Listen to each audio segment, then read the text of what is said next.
The whole internet hates someone, except this one man.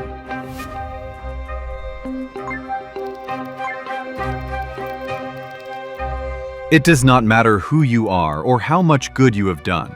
If enough people know your name, someone has decided they do not like you. That is just how fame works now. Beyoncé has haters, Keanu Reeves has haters, teachers have haters. A person can spend their whole life doing good things and still wake up to a hate comment on a random Tuesday morning. But then there is this one old man, 100 years old. Soft voice, white hair. The future of humanity, and indeed all life on Earth. Been on television since before your parents were born.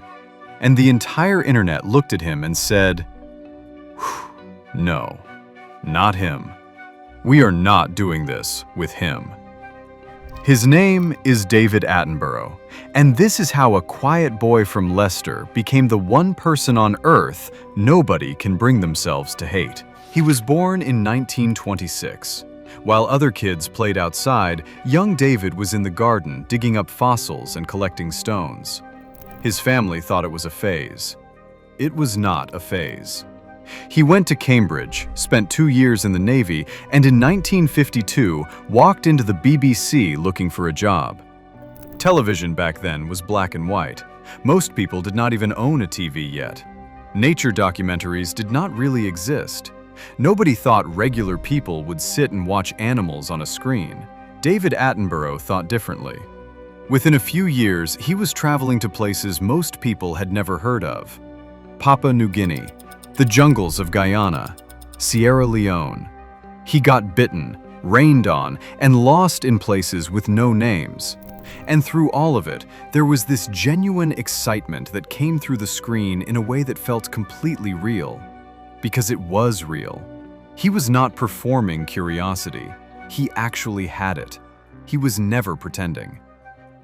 The Dayak said that early that morning he had found this youngster deserted in the forest, and he had heard that we had wanted animals, so he had brought it in to us. Something happened in the middle of all this that most people do not know about.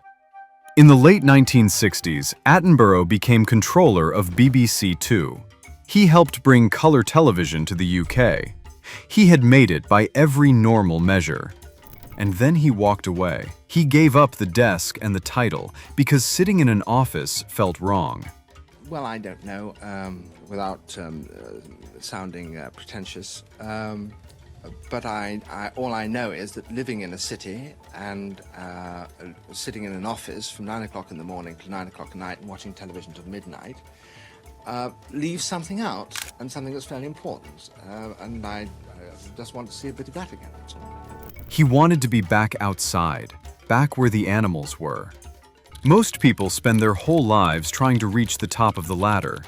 He looked at it, decided it was not for him, and chose the mud instead.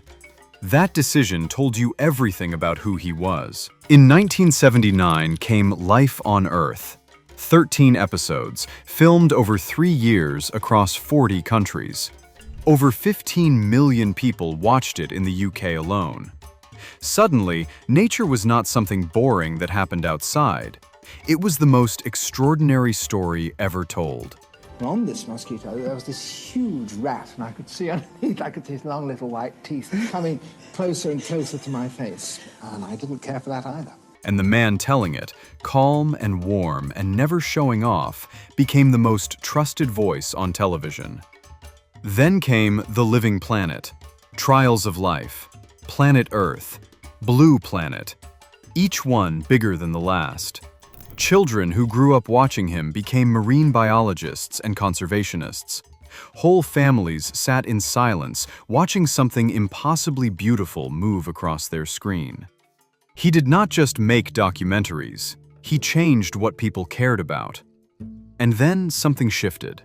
For decades, Attenborough had shown people the beauty of the world. But slowly, he started to show them what was happening to it. The reefs were bleaching. The forests were disappearing. The animals he had spent his life filming were vanishing. He admitted he had been so focused on showing people the wonder that he had not fully faced the damage himself. That we are risking the fertility of the world. We are risking the continued existence of this Earth as a fertile planet. That honesty was deeply human. He was not someone who always had all the answers. He was someone who kept watching, kept learning, and eventually could not stay quiet any longer. In 2019, he stood in front of world leaders and said simply that if nothing changed, civilizations would collapse.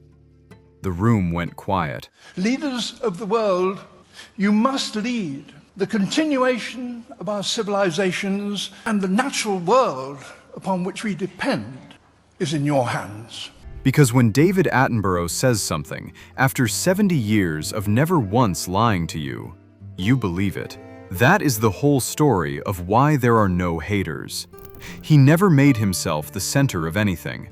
He always pointed the camera at the world, not at himself. He said, "Look at this, never look at me." He never changed his values to stay relevant. He never made his audience feel stupid or guilty. He just showed people beautiful things and trusted them to care. He cried on camera and nobody laughed. He gave people permission to care out loud at a time when that was not considered cool. And when it was time to say something painful, he said it with sadness, not anger. The sadness of someone who genuinely loved what was being lost. He spent a century being exactly who he appeared to be. Not one person who ever worked with him came forward with a different story. No scandal. No gap between who he appeared to be and who he actually was. Hate needs something to hold on to. David Attenborough never gave it anything. You simply cannot hate someone like that.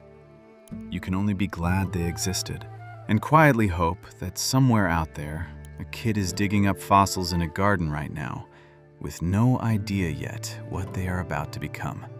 If this meant something to you, share it and subscribe.